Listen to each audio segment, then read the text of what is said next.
Božja riječ nam kaže, a ženi ne dopuštam da počava glasno, ni vlast da ima nad muškarcem. Biblija nam piše jasno, nek u tišini pred Gospodinom stoji i srcu nek joj njegov mir govori.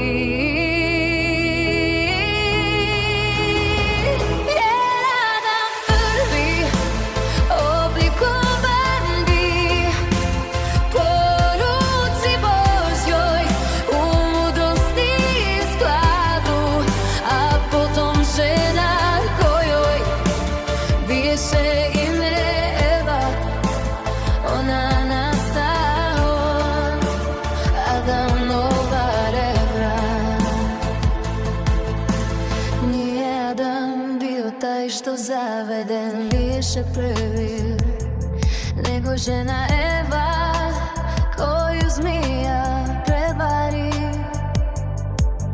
ali u padu ne napušta ih. O mjeru milosti osta s njima Bog.